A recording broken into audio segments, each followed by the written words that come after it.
Hello everyone. So it's a general rule in TF2 that it's easier to hold than it is to push. In a game of space like sixes, it's always going to be easier to hold a choke point, hold the space that you already control, than it ever will be to push that space, to take space from the other team, to push a choke point, etc.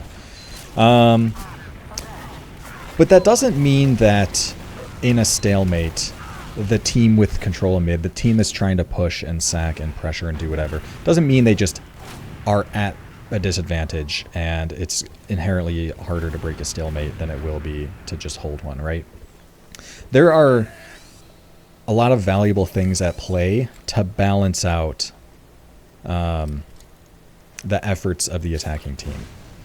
So I've talked all the time about those intermediate spaces between points, your valleys, your cafes on Sunshine, your ITs or sewers on Process, and usually the attacking team has enough resources to overwhelm those parts of the map and control it, assuming everyone's alive. Usually they have to leave it when they send their sack because they no longer have the resources to hold it. So those spaces tend to ebb and flow with which team controls them, with sack, counter sack, etc. But point being, because the team with control of mid, it's kind of on them to sack, and they can take that more aggressive space as they see fit. They tend to control the pace of things. And that's what really balances out things. So while it's easy to hold a point, the other team still kind of gets to do what they want, as long as they're not fully walking through the doorways, right? Meaning they get to see where you're positioned, what you're doing, and they get to poke and prod and do whatever. And all the things that I talk about when I talk about pressuring. I have an entire video on pressure if you're interested in that. Today I want to talk about something more specific, because this dichotomy of one team being able to set the pace and take some kind of risk into the other team that's just focused on holding, it's exaggerated when it comes to a last stalemate. Because in a last stalemate, the defending team has way stronger advantages than they would on their second point, for instance. They have the luxury of being able to kind of off-class whenever they'd like, because their spawn is readily available, meaning they're likely to have defensive off classes, namely a sentry gun, which is extremely good at holding a point and is one of the most important things to have in any type of last hold. You need to have a gun. Plus they have the advantage of spawners that spawn immediately, are ready to fight and are on the point already in that space, versus if you're pressuring into the other team's last and you lose someone, well, they only show up at the forward spawns and have to roll out. On top of all that, resupplies. If, two soldiers on opposite teams each hit each other for 150 during a pressure, and they're both forced away from the door, the soldier on last defending is able to just go resupply and be back on the door relatively quickly, compared to the soldier who, maybe a pack isn't up yet. Even if it is up, they're not going to be full HP after it. They might have to wait to get healed, etc. So on last, the kind of defender's advantage is extremely pronounced, making last the most difficult point to pressure into, to sack into, to get a force into, right? That being said, the advantages of the attacking team are also not multiplied, but just more pronounced, right? Because last is a difficult point to push off of.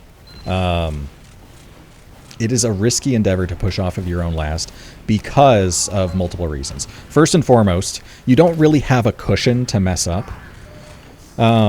Because if the point gets capped, you just lose the round. If you mess up pressuring into or pressuring into mid, for instance, on your second, you can afford to lose the point. You can't afford to lose last because you lose the round. Meaning, you know, you're vulnerable to a back cap, for instance, or, you know, you're vulnerable to a back cap anyway, but your vulnerability to a back cap is way worse because you just lose the round.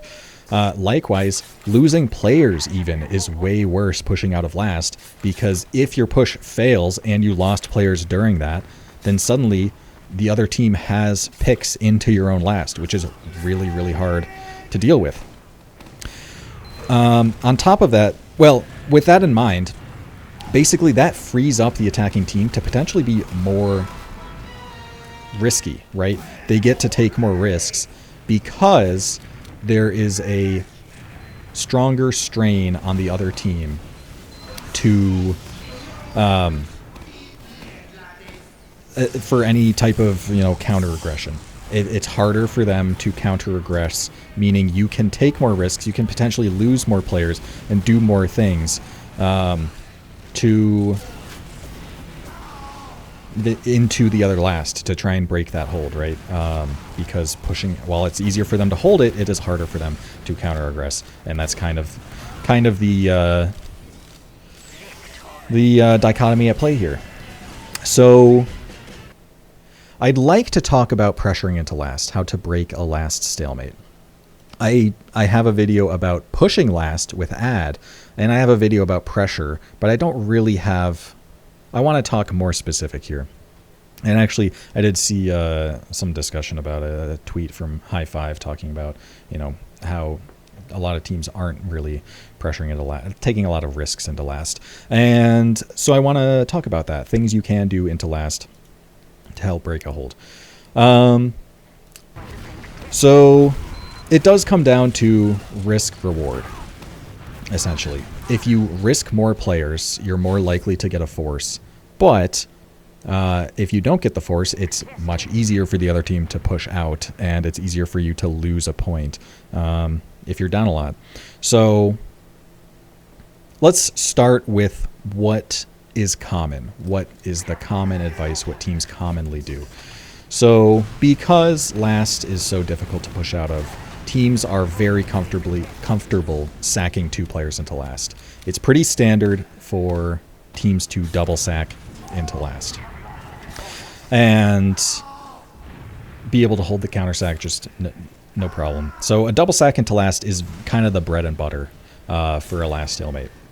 The more you can pressure, the better. Not all lasts are very easy to pressure into, but most teams will double sack for some amount of time, just as kind of a go-to plan, right?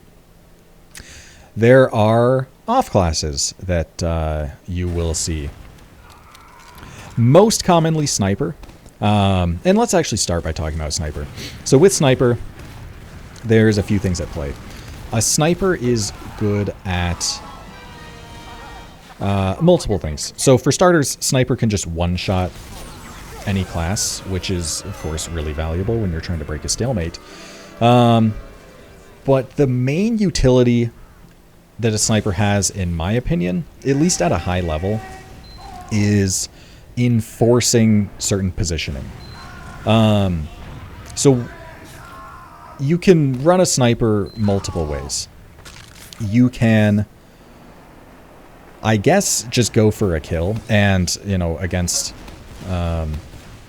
less organized teams, or if your sniper is like Jay at LAN or something, then you can just kind of kill their medic with your sniper instantly with like a deep peek. And usually when a sniper commits so deep to a shot that they're pretty much guaranteed to die, that's usually just called a hero shot. So you can just like kill their medic or something. But more often than not, the doors are going to be pretty properly held, in which case you're looking for a kill on someone holding the door, right? Like a soldier or something. And then with that kill, you get a deeper peek. Basically just slowly but surely picking your way through until you get that shot on the medic, or some other plan is enabled by those kills, right? So that's one way to do it. If that's not working, however, just the fact that pretty much every sniper hold, this is something I'm sure I talk about in my off-classing video, pretty much every anti-sniper hold plays their medic much, much closer to the doors. So on Sunshine, for instance, a common anti-sniper hold is to play the heals in front of the point rather than behind it. Metalworks as well is a classic example of a very forward medic. So a lot of the time a medic will play very close to the doorways in order to help the spam classes play very close to the doors, because you don't want a sniper to just be able to sit in a door and get, you know, peek after peek, right? You want to control it more heavily. Now, this is far more vulnerable to a bomb. So just by having a sniper, I do think teams should be willing to sack a soldier while they still have a sniper. Because sniper, honestly, is like a totally valuable class to have on counter sack as well, because you can still like watch doors and prevent counter aggression pretty easily. Although it is a weak class in transitions. But taking advantage of the other team's forward positioning is a really valuable way to play sniper and just continue to sack. Because a lot of teams get stuck in... I mean, for starters, something that a lot of teams just struggle with as far as pressuring into last goes, and a lot of the teams that just think that last is impossible to break, they kind of just do nothing. They take forever to come up with a plan, and then, you know, their one plan didn't work, and then they take forever to... just wasting time is a real problem, and sniper plays into that a lot. There are a lot of teams that just aren't good at pressuring and aren't good at just fundamental TF2, and they kind of use sniper as a crutch of sorts, in the sense that they just heavily rely on their sniper being able to hit nuts shots in order to do anything into last, instead of, you know, being a fundamentally good team at pressure and breaking holds and things like that. So when those teams play against a good hold where their sniper is not getting strong shots off, they just don't do anything, right? Because, you know, they are still just very reliant on that that kind of play.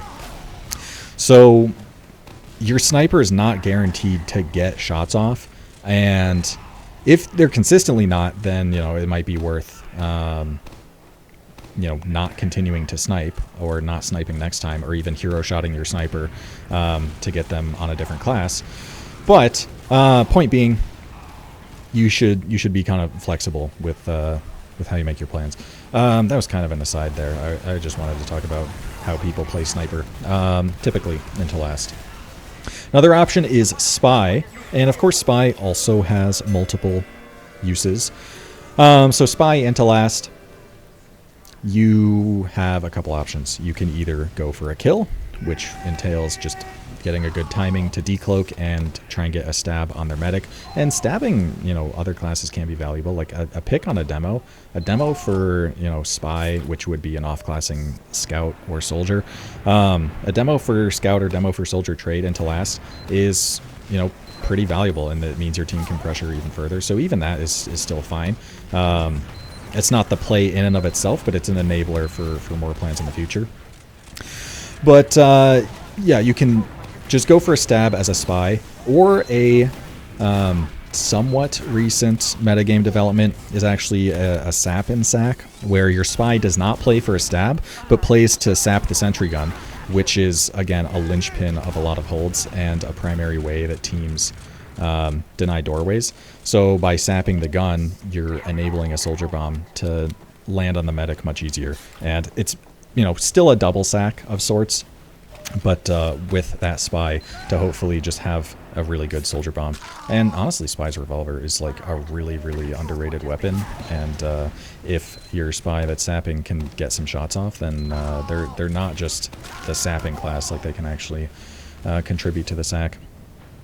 But yeah, that's kind of the main off-class ways that people break last nowadays. And I should say off-classes are inherently unreliable into last, because they tend to rely on surprise factors a lot of the time. And any team that's like being serious on their own last can easily off-class check with their spy disguises. So, the element of surprise is not going to be available a lot of the time, and off classes, in my opinion, are pretty easy to counterplay on last. But anyway, what else is there? Yeah, and then let's talk exchanges. So typically what teams will do is sack for however long the round timer is, and then when things get towards the end, I'm thinking like, minute left, less than a minute left. Some teams will even like wait until there's like less than 30 seconds to exchange. Essentially, it's your last ditch effort to break the stalemate, because if you are pressuring into the other team's last and the round timer hits 0 and you reset to a mid fight, that's very bad for you, because all this space that you had control of mid, you had control of the other team's second. Suddenly you give all of that up and you have to refight for mid, right? So usually teams will do something more drastic at the very end, because they're less risk averse when the prospect of losing all that ground that they had is right in front of them. So with that in mind, usually what teams are looking for in an exchange is a good post fight or post Uber fight, something that they can dry push off of. So usually with an exchange, you obviously want to scout because you want to be able to wheel your medic around and you want someone to be able to, dish immediate damage to players. And you usually want a spam class, most often demo, because you'd really like to take out the sentry gun if you can. So if you can get any kills during an exchange into last, that's obviously like fantastic, but most of the time, realistically speaking, what you're trying to get is removing the gun, getting the force out from the other team, and getting out cleanly, because you're almost never going to be able to fully stay in. Like, your Uber is almost never going to be good enough to just stay in completely. You're almost always going to have to leave. So what you're looking is setting up a situation which your team can like dry push after, and maybe like take some overtime fight, have something go well, and maybe even win the point, right? Or at the very least make things bad enough to where if the other team pushes out, suddenly like you're still okay. Point being, though, that's largely what you're looking for in an exchange. Some teams are very reliant on exchange. Usually in lower divs, teams will just default try to exchange instead of sack, which I don't think is really a good plan, because exchanging into last just kind of sucks, but teams do it anyway because they kind of have to, because they're out of time. You can be good at exchanges and better at exchanges than the other team, and it can work out very well for you, but you stand to lose a lot if things go poorly, and a lot of the time it's very, very high risk, but not as high reward.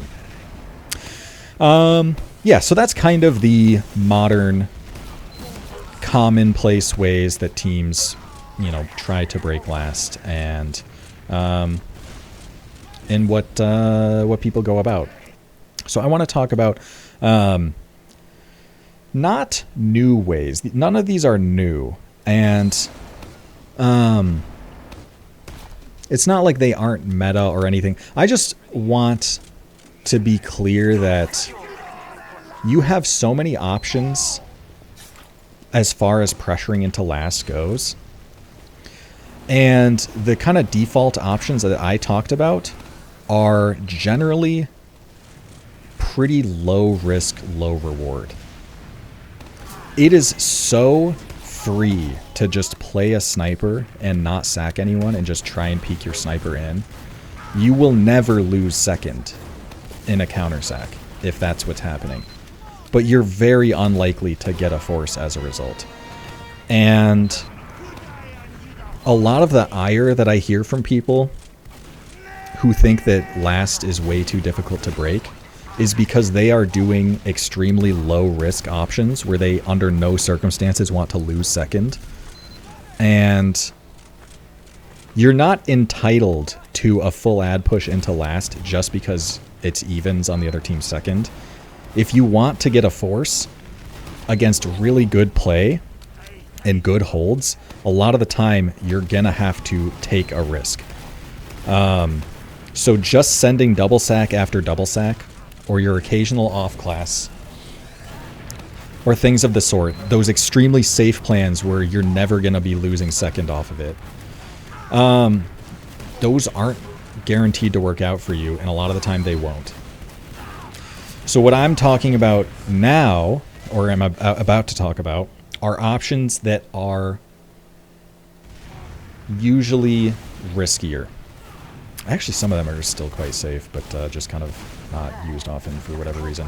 But I want to talk about riskier options and ways to break a last stalemate that aren't just go-to bread and butter like stock options for a lot of people, that might have a different risk reward calculation to them, I guess.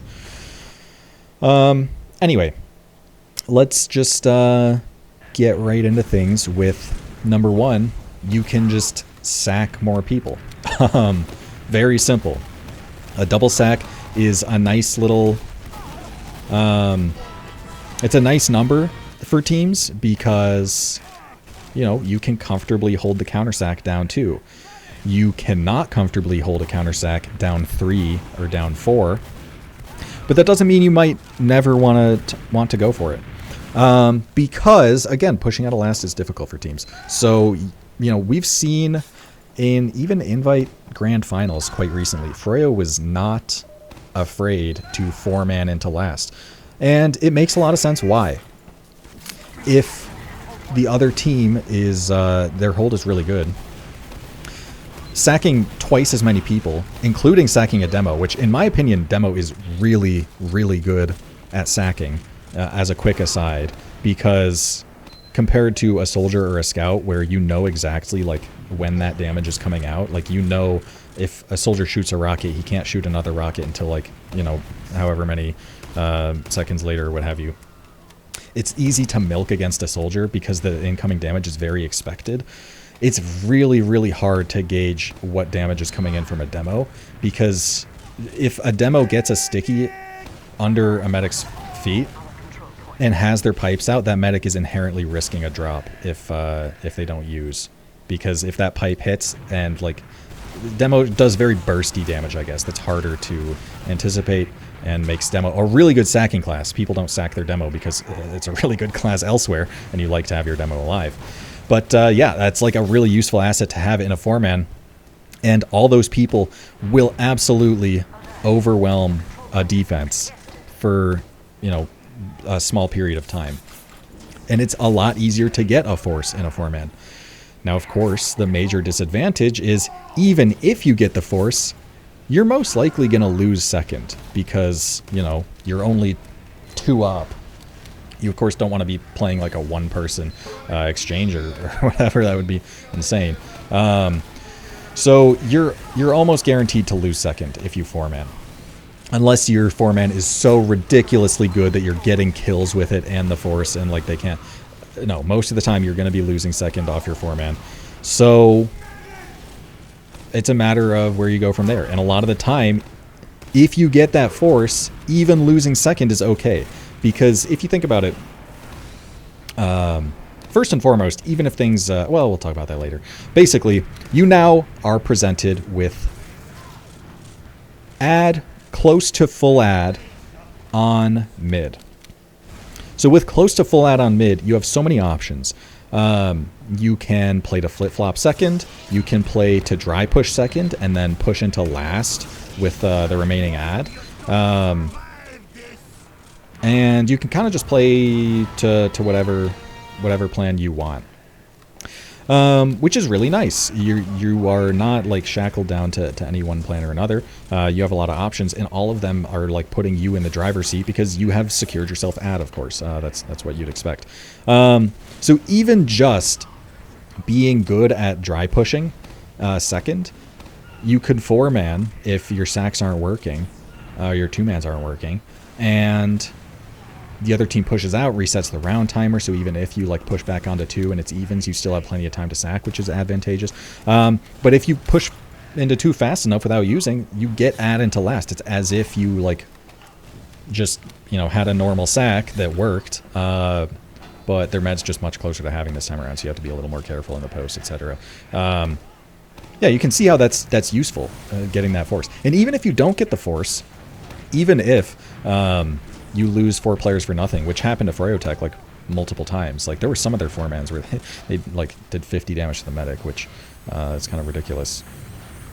But even then, it's still like okay for them because, you know, not only, you know, they're the team so forward, like they have so much control of the map, you know, controlling the other team's second, etc., that they can afford to lose a lot and still be fine.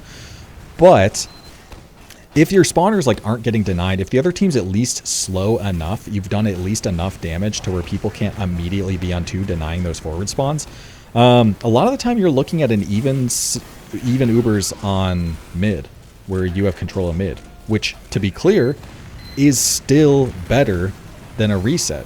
Instead of having to refight the mid fight just to get control of that point, you just have it. So even in those situations, a lot of the outcomes of the 4-man are actually like pretty good. Now, of course, I don't think you should start with a 4-man because, you know, you still have all that round time. You still you don't lose anything by doing like low risk options to start, at least, because hey, if that works, then you have a really straightforward full add into last, right? But when the low risk options aren't working, you know, you should have more diverse like choices when it comes to the riskier options than just going for an exchange, because even an exchange is still like pretty safe, all things considered, even for a last ditch effort. So yeah, sacking more players. Even like if you've identified as well that a team is either bad at pushing out of their own last or very reluctant to, like let's say, you know, it was 40 ad for them once and they just didn't push out, you should take that as like a signal that we should be able to sack multiple like sack extra players into their last, and they might not do anything extra off of it, right?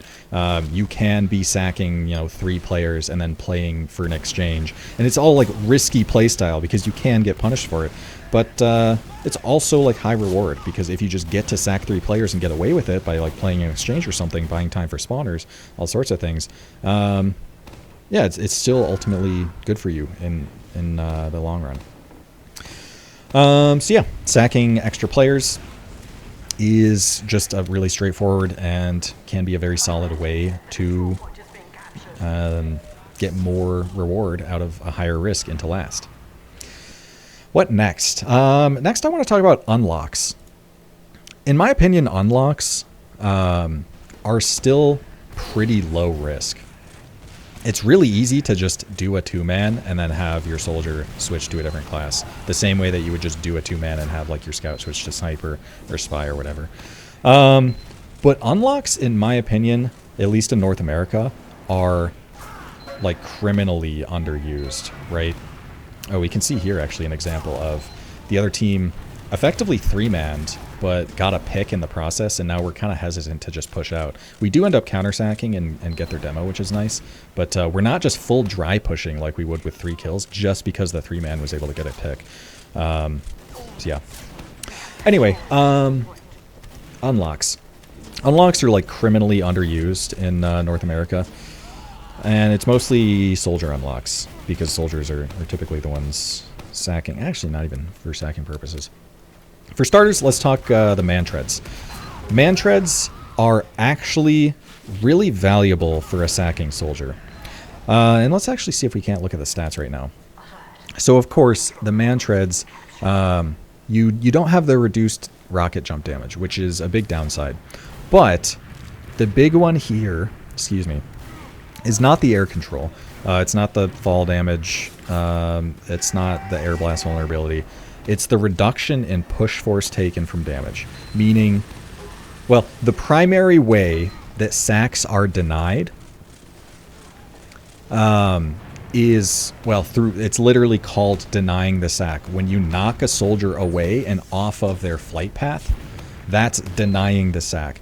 Because the best way to prevent a sack from being successful a soldier sack, like a soldier sacking, bombing in.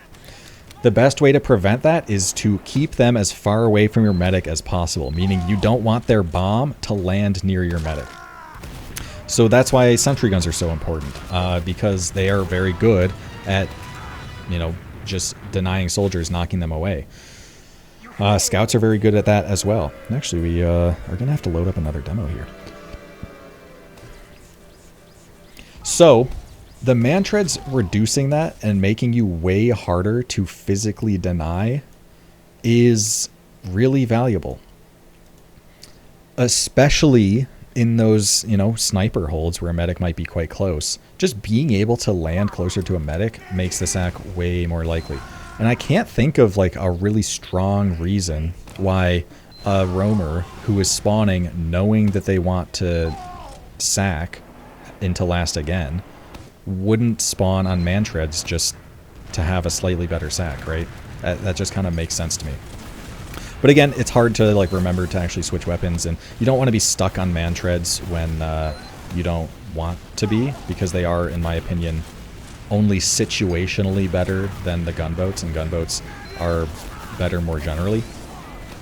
But that's one option that you have at your disposal that I don't see people using pretty much ever. Another option, and in my opinion, a very broken option, are the banners. The best, in my opinion, into last, and just kind of in general, is the battalion's backup. The damage reduction is kind of insane, and it's almost like a mini Uber. There's only 6 players on a 6s team. Yeah, sounds crazy, right? There's only 6 players, meaning the amount of like damage that a team can output is not that much. Of course, players tend to be like talented and can hit shots, so like it's easy to overwhelm players by focusing them. But still, having that damage reduction is really, really good. And it's something that it's yeah, basically just a mini Uber.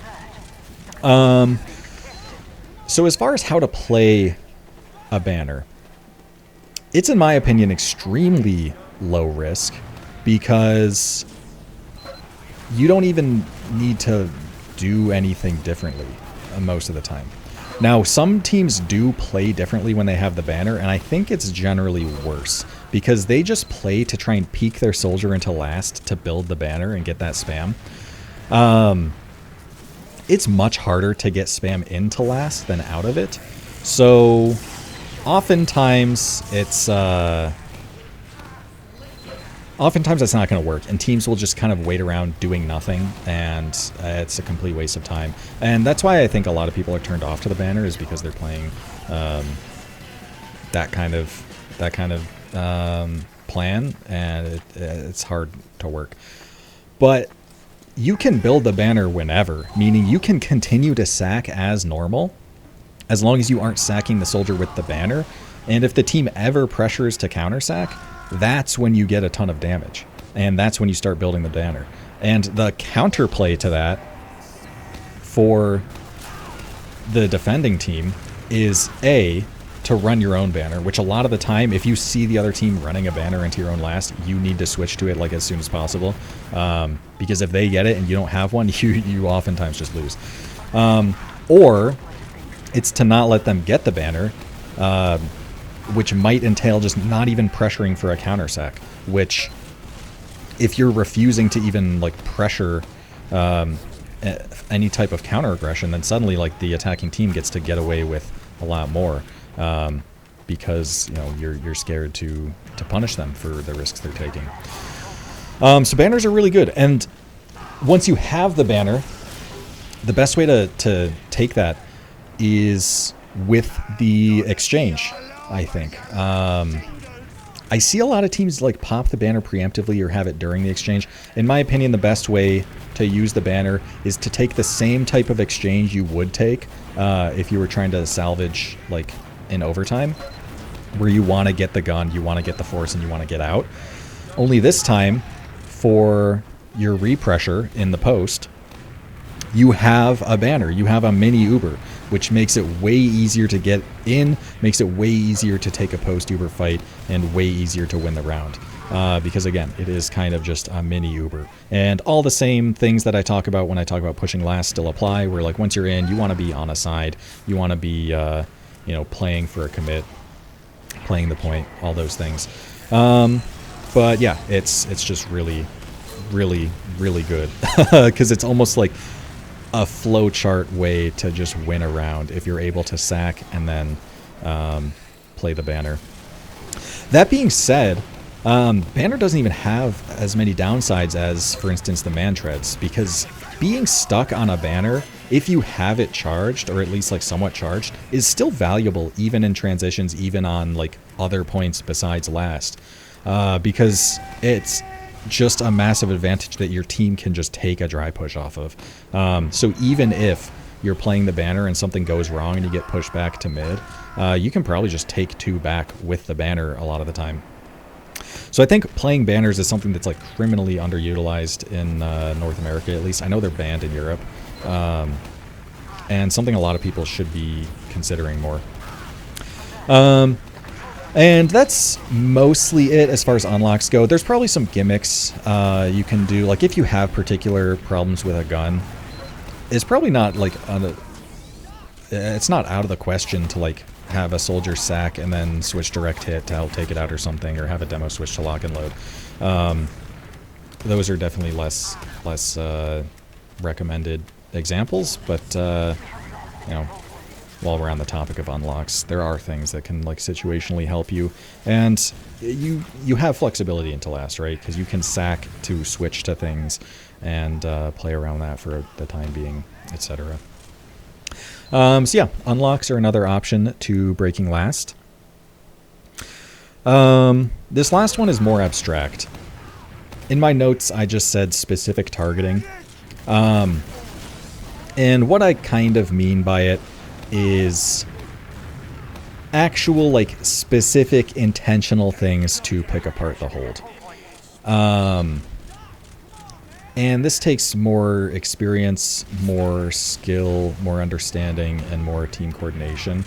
But if there are exploitable weaknesses in a hold, then being able to focus and target those weaknesses is, of course, you know, it's good. It's going to be more successful. So what do I mean by this? We can start with just a really simple example. If a certain last hold is particularly vulnerable to, or let's say a gun position is spammable from a certain door. Well, spamming that door and then, spamming that door to get the soldier off of it, and then peeking it to take out the gun, and then double sacking because they don't have a gun, and a double sack. The risk reward for a double sack is actually really good if there's no sentry gun most of the time. So if the other team's holds doesn't even have a gun to begin with, then like just ripping a double sack is a good idea a lot of the time. But anyway, spamming down that gun and then sacking from there is a decent idea. If you know a specific player likes to do a specific thing, then I know that's very vague, but let's say like a soldier over-peeks a doorway, or just plays it in some exploitable way. They play it incorrectly. Maybe they're too passive on it. All sorts of options. You totally have the choice to go focus that pick or overload that door as your plan, right? And it's more like a freestyle way to approach things, is just understanding specifically what is going on with the hold and picking it apart. Did we already... Man, we've already seen this demo, haven't we? I remember that situation. The season's over. I'm like running out of stuff to... I'm running out of demos to show. Yeah, so identifying specific problems with the hold and picking those apart is a good way to break them. Because, yeah, I mean, defenders are, you know, it's very rare that the hold is perfect, and a lot of the time there will be some weaknesses or something. I guess the most important thing about it is that you're actually thinking critically about what the other team is doing what their hold looks like and how you want to respond to it, right? Because you don't want to just be sending your flank into the meat grinder for 3 minutes and then you play an exchange and then it's usually a coin flip whether you win or not. And by coin flip I mean like it's kind of random, but also like definitely favors the other team. You definitely don't want to be in those situations. You want to be in control of what's going on. You want yourself as, you know, a skilled player on a skilled team that's coordinated and understands the game to be able to outmaneuver and outplay your opponents, right? So understanding what's going on with the hold, understanding how you want to exploit that is the most important thing. And that's where everything else kind of stems from. Because anyone can just, you know, speed shot through top left as a roamer on Snakewater, right? Anyone can do that. And sometimes it's going to work. But when you're playing against a demo that's playing the door properly and all you do is like get to tower or truck or something and then there's just a gun locking you down, there's going to be incoming spam and no one is caught to it. If that's your only option, then you're not going to be taking that point and you're not going to be getting any forces.